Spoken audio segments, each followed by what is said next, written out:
OK, let's take a look now at today's back pages with Tesco Mobile for Business. Backpage review on talkSPORT with Tesco Mobile for Business. Join Tesco Mobile and get business phone bills for up to 40% less than the big mobile networks. Tesco Mobile. Every little helps. For applicable terms and verification, see tescomobile.com/business. And Shaban is with us. Morning, Shaban. Very good morning to you both. Piercy, this is weird because I've never spoken to you face to face. We haven't, This no. is a first. I keep hearing you and people Apologies. raving about your work and Apologies everything. about First that. time in the room. Nice to see you. Let's focus in on Everton's takeover, shall we? That's dominating a lot of the back pages this morning. So the Times going for Everton agree a takeover deal. Paul Joyce writing back page of the Times. The Sun going for Dan, £1 billion Everton deal. Ken Lawrence. But I want to take you to a piece inside the Telegraph by Chris Bascom. Everton expect to be under new ownership by Christmas after American billionaire Dan Friedkin agreed a $500 million package to end Farhad Moshiri's chaotic reign. He has been in for it before. He ended up pulling out and going back to the negotiations with it. It's exactly the similar strategy he adapted when he went over to buy Roma in 2020. There's a lot of things to discuss here. If it all goes through, firstly, do you stick with Sean Dyche? Well, Sean's a friend of mine, so the answer is yes from me on many levels. I think he's done... Well, he's in a position it's really, really tough at Everton Football Club at this moment in time, I think, and you would think with a new stadium around the corner, I think Sean Dyche, with his experience in the Premier League, is the man to keep at the helm. I think he's done a brilliant job in keeping the club in where they are without any outlay, really, and for me, I would stick with him, without a doubt. And I would completely agree, Stu, but when you look at their track record in Roma, there's been a phenomenal turnover in terms of, coaching staff. They've just got rid of Daniele De Rossi, who's a legend at Roma. They've just given him an extension to 2027.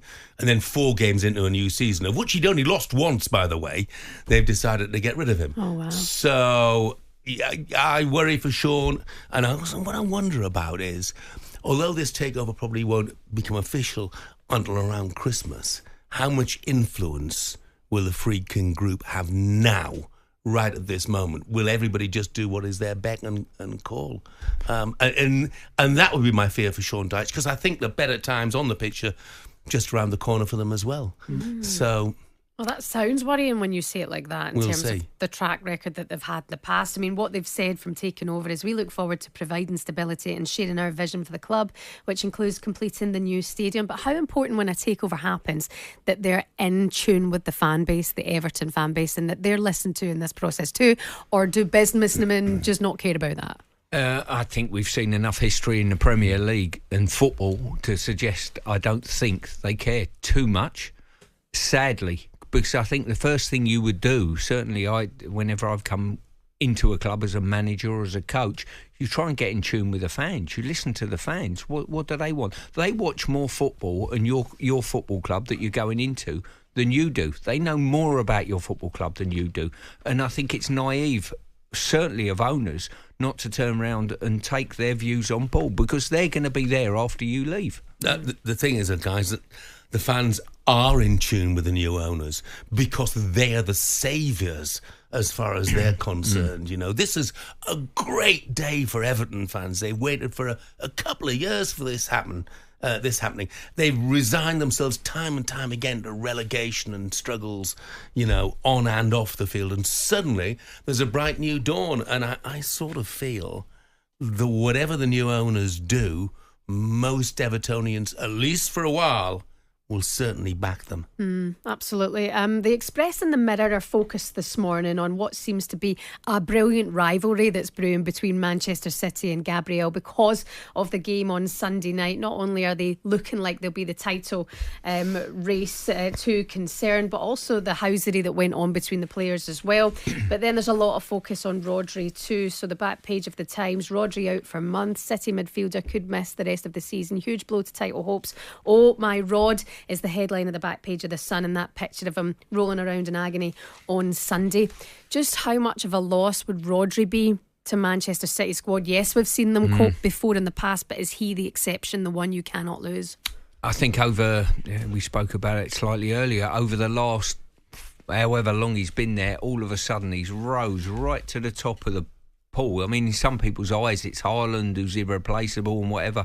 I think it's easier to go out and buy another centre-forward or get another centre-forward from somewhere or play without a centre-forward than ever it is to play without Rodri. I really do. He's become that important. And he's not just a blocker in front of the back line that stops things.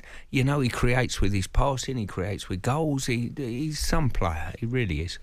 Yeah, how do you replace the irreplaceable? That's the question. Should have been listened to, Jeff. Do you think this is just a mad twist of fate that a week ago he's talking about burnout? And I know this was his first game back following his extended break from the Euros, but he knows his body.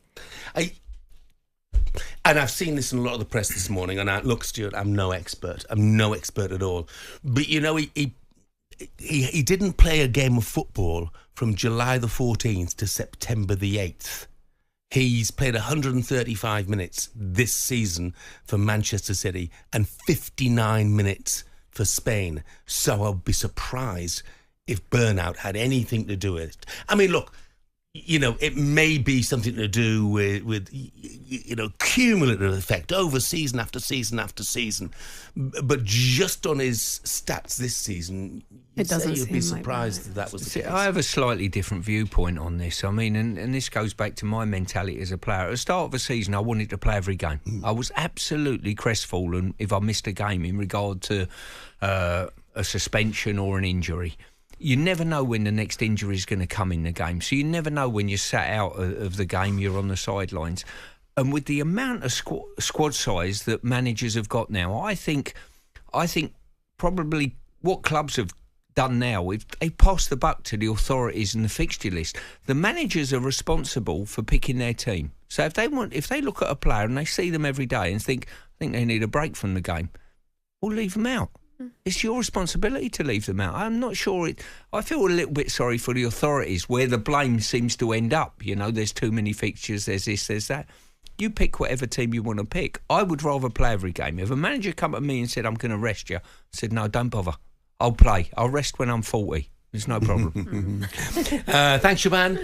And that was a look at today's back pages with Tesco Mobile for Business. Backpage review on talkSPORT with Tesco Mobile for Business. Join Tesco Mobile and get business phone bills for up to 40% less than the big mobile networks. Tesco Mobile. Every little helps. For applicable terms and verification, see tescomobile.com/business. Got a text saying, weren't the Viagra Boys named after the old Soccer Saturday lineup, Jeff? No, that was, who's that boy band? Backstreet Boys. Oh, no, the Over the Hill Boys. That was them. talkSPORT Breakfast, waking you up Monday to Friday morning from 6 a.m. on AM, on DAB, via the talkSPORT app and on your smart speaker. talkSPORT.